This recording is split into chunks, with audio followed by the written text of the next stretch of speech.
2004-5 में किस रूप से आंदोलन उभरा, क्योंकि 2004-5 के दौर में एक रिपोर्ट आई थी कि देश की किसानी की हालत बहुत बुरी है और 1990 के बाद से 3 लाख से ज्यादा किसान आत्महत्या कर गए। तो फिर ये चर्चा आई कि इतने किसान जब आत्महत्या कर गए 3 लाख से ज्यादा, तो उसके कारण क्या है। और जब कारणों के ऊपर बात आई तो सरकार ने एक आयोग बिठाया था, 3 आयोग बिठाए कि खेती के संकट के कारणों की जांच पड़ताल की जाए। और वो 3 आयोग बिठाए मनमोहन सिंह की सरकार में, और वो आयोगों ने अलग अलग रिपोर्ट दी। एक आयोग हिमाचल प्रदेश के बीजेपी के नेता थे शांता कुमार, उनके नेतृत्व में बिठाया गया। हर नागरिक को गेहूं उपलब्ध कराएंगे। सब नागरिकों के कार्ड थे, सबको राशन कार्ड पे राशन मिलता था, सब लोग उससे फायदा लेते थे और अमेरिका से वो गेहूं आयात करके देते थे। लेकिन देश के अंदर अनाज इतना नहीं था। उसका हल क्या है, तो फिर निश्चित तौर पे संकट आना ही था। तब रूस के पास गए, रूस ने कहा कि हम आपको तकनीक दे देंगे, आप कारखाने लगाओ। तब देश के वैज्ञानिकों ने कहा कि ये अनाज के लिए आत्मनिर्भर होना जरूरी है। अनाज के लिए अगर दूसरे के घर में कटोरा लेके जाओगे तो आपसे वो 36 तरह की बगार लेगा। ये तो आप भी देखते हैं। मैं तो बहुत बार बोलता हूं कि वे अपने घर कोई मजदूर गेहूं लेने आ जाए, आप गेहूं देते हैं उसको, लेकिन ये भी कह दे यार 2 मिनट का कम है यार, ये भी कर दे थोड़ा सा, ये भी हाथ सारा ला दे, ये भी सारा ला दे, काम करवा लेते हैं आप 5-4 उससे। गेहूं तो देते हैं आप। वही अमेरिका ने किया, वो ले लिया। तो भारत ने आत्मनिर्भर बनने के लिए प्रयास किए और पूरे देश में, फिर देश में तरक्की के लिए इस चीज को बढ़ाया। और सरकार ने जब खेती में अनाज बढ़ाने के लिए सहयोग दिया तो भी ये बात आई कि किसान को एक सुनिश्चितता होनी चाहिए कि उसके फसल के दाम मिलेंगे पक्के। कितने मिलेंगे वो तय हो जाएंगे, क्योंकि उससे पहले किसान की फसल व्यापारी किस रेट लेता है वो व्यापारी की मर्जी होती थी, कोई रेट तय नहीं होता था। तब वो तय हो गया कि भी आप गेहूं पैदा करो, चावल पैदा करो, आप दालें पैदा करो, सरकार खरीदेगी। और सरकार ने 23 से ज्यादा वस्तुओं पे एमएसपी घोषित करना शुरू किया था। और एमएसपी का मतलब क्या है, लाभकारी मूल्य नहीं है एमएसपी। एमएसपी का मतलब है कि नीचे से नीचे, इससे नीचे आपकी गेहूं फसल कोई नहीं खरीदेगा, जिसको मिनिमम सपोर्ट प्राइस आप बोलते हैं अंग्रेजी में, न्यूनतम समर्थन मूल्य। इसका मतलब है कि इससे नीचे नहीं कोई खरीदेगा। और तब कानून बनाया आवश्यक वस्तु अधिनियम। आवश्यक वस्तु की, खाने पीने की वस्तुएं कोई भी प्राइवेट आदमी एक निश्चित सीमा से फालतू अपने स्टोर में इकट्ठी नहीं कर सकता। और बहुत से लोगों को याद होगा, यार जो आज 70+ है उनको, कि 25 बोरी गेहूं से फालतू किसान भी अपने घर में गेहूं नहीं रख सकता। छापे पड़ जाते थे, पुलिस गेहूं घर से निकाल लाती थी। किस लिए, कि देश से भूखमरी हटानी है। इसलिए देश का अनाज सरकार के पास होना चाहिए ताकि सब लोगों को बराबर मिल जाए, एक जैसा मिल जाए, दिक्कत ना आए किसी को। और उसका हल हुआ कि भी आपको कम से कम इतनी पेमेंट मिलेगी, आप गेहूं पैदा करो, चावल पैदा करो, दाल पैदा करो, ये सरसों पैदा करो, आपको पैसा मिलेगा। और लोगों ने की धड़ाधड़। और उससे हुआ क्या कि ये गारंटी हो गई कि इससे नीचे नहीं जाएगा। तो लोगों ने खूब जी लगा के खेती करनी शुरू कर दी, सारे जंगल साफ कर लिए। और जैसे आज चर्चा है ना, बोला यार ये पेड़ी नु अपना झोने वाली बनानी है, बोला 1 लाख का किला करना है। वो स्थिति उस दौर में भी आई कि यार कणक की इतनी कीमत 250-300 रुपए उस वक्त रही होगी, मुझे एग्जैक्ट याद नहीं है, कि भी इतनी मिलेगी तो यार इतने रुपए मिलेंगे तो गेहूं से तो बहुत बढ़िया हो जाएगा। और वो चलते चलते 1990 तक भारत की स्थिति ये आ गई कि भारत के पास अनाज सरप्लस पैदा हो गया, मतलब फालतू अनाज हो गया, दुनिया के दूसरे देशों को बेचने लग गया। भारत के अंदर भूखमरी कम हो गई, कुपोषण के आंकड़े घट गए, तो जिस घर में शरीर में हट्टे कट्टे लोग होंगे तो नेचुरल कि वो काम ज्यादा करेंगे। भारत में जब भूखमरी हट गई तो आप और आत्मनिर्भर हो गया, उद्योग लग गए तो आत्मनिर्भर हो गया। तो पूरी दुनिया में 1985 में घटना घटती है, दुनिया के अमीर देश बतलाते हैं, बात करते हैं कि हमें कोई ऐसा कानून बनाना चाहिए जिसके माध्यम से हम ये जो तरक्की कर रहे हैं उन देशों को रोक के आराम से। वो देश 82 में लग गए, 85 तक वो चलते आगे एकदम वो समझौता हो गया, गेट समझौता जिसको बोलते हैं।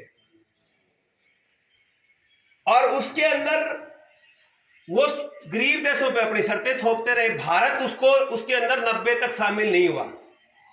85 से 90 तक भारत अपने लेवल पे तरक्की करता रहा और देश में तंगी नहीं थी, किसान खुशहाल था। और अपने तो कहावत बन गई थी कि उत्तम खेती, मध्यम व्यापार, नीच नौकरी। नौकरी तो नीच घोषित कर दी थी। यहां भी बैठे होंगे, मैं तो मेरे गांव में पूछता हूं, मन का कोई पढ़े लिखे पता लग जाता है भी ये पढ़े हुए, मन का चाचा इतने पढ़े हो आप, उस टाइम लगे नहीं। बोले यार नौकरी को तो नीच मानते थे और आज अपने नौकरी के लिए क्या करते हैं।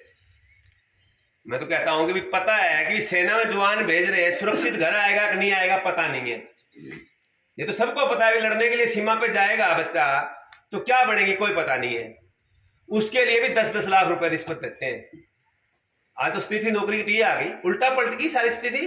उत्तम नौकरी, मध्यम व्यापार, नीच खेती हो गई। आज तो खेती से तो पीछा छुड़वाना चाहते हैं। देश में सर्वे आ गया कि भी 65% से ज्यादा लोग खेती से पीछा छुड़वाना चाहते हैं क्योंकि खेती घाटे का सौदा बन गया। 90 से पहले ये कहावत थी उत्तम खेती।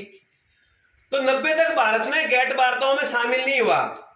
90 में अमेरिका का एक सांसद है आर्थर डंकल, जिसका नाम है, जो वर्ल्ड बैंक का कर्मचारी है। उसने अमेरिकी संसद में एक प्रस्ताव रख दिया कि ये प्रस्ताव है खेती से संबंधित और उसमें तमाम देशों को शामिल करो। जो वर्ल्ड बैंक से पैसा लेगा उसको हम शर्तें वहां वर्ल्ड बैंक में लगाएंगे, जहां अपने मनमोहन जी भी नौकरी करके आए। प्रधानमंत्री जो रहे मनमोहन सिंह जी, वो वर्ल्ड बैंक के पदाधिकारी रहे हैं। तो अमेरिकी संसद में वो प्रस्ताव रख दिया और उसमें रख दिया कि तमाम देश जो इस समझौते में शामिल होंगे उन देशों को खेती से सब्सिडी हटानी पड़ेगी, खेती की फसलों का एमएसपी बंद करना पड़ेगा, किसान को बाजार के हवाले छोड़ना पड़ेगा और दुनिया की कोई भी कंपनी किसी भी देश की मंडी में कहीं भी जाके अनाज खरीद सकती है, उसके ऊपर कोई रोक टोक नहीं होगी। तीसरा उसने कहा कि बीज, अपने यहां तो पहले बीज सुरक्षित रखते थे, आप भी सबको, अपने तो सबको याद होगा, मेरे याद में बीए तक पढ़ता था तब खेत में खुद चुनाई करवाता रहा साथ लग के। अच्छे अच्छे जो बूढ़े होते थे नरमे के, कपास के, वो अलग चुनते थे। किस लिए? बोला ये बीज तैयार करेंगे। वो बीज अपन घर का रखते थे। उन कंपनियों ने कहा कि नहीं, बीज के ऊपर कंपनियों को छेड़खानी का अधिकार दिया जाए, वो उसमें अधिकार दे दिया। अब ये समझौता 1990 में भारत ने उस समझौते में दस्तखत कर दिए, जिसको बोलते थे डंकल प्रस्ताव, जो एक व्यक्ति के नाम पर, आर्थर डंकल के नाम पे था। और पूरे देश में हंगामा मचा। ये जो हमारे स्टेज पे बैठे 3-4-5 साथी, मास्टर जी भी बैठे, ये सुरेंद्र पाल साथी बैठे, हम सारे लोग उस वक्त नारा मार रहे थे डंकल अंकल नहीं चलेगा। और तब बहुत से लोग कह रहे थे बोला यार बाप बावड़े हो रहे हो, सरकार तो माई बाप होती है, आगे आ जाओ, जाके दरी खाली पड़ी है, तो माई बाप होती है सरकार, किसी का जनता का पूरा थोड़ा ही ना करती है। और हम कहते थे नहीं, इसकी शर्तें ये नुकसान करेंगे, हमारे घरों से बीज जाएगा, हमारे बिजली महंगी हो जाएगी, यूरिया महंगा होगा, डीएपी महंगी होगी और मंडियों में फसल नहीं खरीदेगा कोई। मेरे गांव शेखुप्रिया है, हमने शेखुप्रिया में जैसे आप चर्चा कर रहे हैं, ऐसे चर्चा करने के लिए हमने एक साथी बुला लिए, कृष्ण स्वरूप जी किया। तो नाटक के बहाने लोग ज्यादा आते हैं, 400-500 लोग थे। तो नाटक के बीच में वो बोल के गए कृष्ण स्वरूप, तो उन्होंने सारी बातें बोली भी बीज जाएगा, अपने घरों का बीज, देसी बीज नहीं बचेगा, ये महंगाई बढ़ेगी, ये सारी चीजें रखी, बिजली के रेट ऊंचे जाएंगे। तो बाद में बुजुर्ग हमें कहते हैं बोले यार पागल हो क्या तुम, हमारा घर की बखारी, हमारा खेत, हम बीजने वाले, हमारा बीज कौन छीन लेगा। हम कह रहे थे ये बीज की तकनीक ऐसी करेंगे कि आपके पास देसी बीज नहीं बचेगा। बोला हमारा बीज जा ही नहीं सकता। हमने कहा ये बहुत सातिर होती है कंपनियां, किस सातिराना अंदाज से काम करती हैं। और एक आदमी की नेचर है, आदत है कि जब 10 रुपए का लाभ मिलेगा तो आप पुरानी चीज छोड़ के नहीं लेंगे ना। आज पूरे देश में चर्चा चल रही है कि जीएम नस्ल की सरसों बीजो। क्यों? वो कह रहे हैं कि जीएम नस्ल की सरसों जो है वो 50 मन तक उत्पादन देती है। हम विरोध कर रहे थे, अब भी कर रहे हैं। क्यों? क्योंकि जीएम नस्ल की सरसों का अभी तक ये नहीं पता कि वो कितनी बीमारियों को साथ जन्म देगी। हमारे जो थोड़े बहुत देसी बीज बचे हैं उनको कैसे खत्म करेगी। लेकिन उसके बावजूद भी पूरे देश के कृषि वैज्ञानिक विरोध कर रहे हैं, उसके बावजूद लोग बीज नहीं रहे क्या? जीएम नस्ल का यहाँ बैंगन पकड़ा गया, इसमें क्या नाम है, दड़बी की रोई में जीएम नस्ल के बैंगन बीज लिए। किस लिए? बोला उत्पादन अपने देसी बैंगन से 4 गुना फालतू देगा। अब अपने को बताओ भी कोई क्या दे कि सरसों 40 मन से ऊपर जाएगी तो आप देसी बीज बीजेंगे क्या? और यही हुआ देसी नरमे में। जब बीमारी आई, बीमारी किससे आई? स्प्रे के माध्यम से भी बीमारी आई और अल्टीमेट देसी बीज तो अपना गया। अब देसी नरमे का बीज बचा है किसी के पास? नहीं बचा। क्या कहा? बोला हम ऐसा बीज देंगे स्प्रे करने की भी जरूरत नहीं है। अरे वो बीज यहां चला गया कि आज 7 स्प्रे मांगता है फिर भी नरमा नहीं होता। तो वो देसी बीज खत्म करने का एक तरीका अपनाया और आज वो सारे बीज अपने घर का बीज आप कुछ भी बीज ले, आज ऐसी स्थिति में नहीं है। सारे एक साल थोड़ी बहुत पैदावार दे दे, दूसरी साल पैदावार नहीं देगा। इसको कहते हैं वर्ण संकर बीज। और वो किस तरह के? वो जीन के साथ छेड़खानी के अधिकार के तहत उन्होंने छेड़खानी कर दी। वहीं से खेती के साथ सौदा बिगड़ गया, खेती घाटे का सौदा बढ़ने लग गई। क्यों? कि एक साल तो नरमा बहुत अच्छा बोला यार, बल्ले बल्ले होगी, 30 मन मैंने नरमा निकले। अगले साल देसी बीज तो खत्म और धीरे धीरे उनके अंदर क्या आ गया? आज के दिन सर्वे ये है कि नरमे का पैदावार का इलाका और घटेगा। आपके गांव में घटेगा या बढ़ेगा? घटेगा। क्यों घटेगा? क्योंकि वो कंपनियां कह रही हैं कि किसान को नीचे लाना है तो हमें इस रूप से उतार चढ़ाव देने पड़ेंगे। लेकिन बीच बीच में क्या करती हैं वो कंपनियां?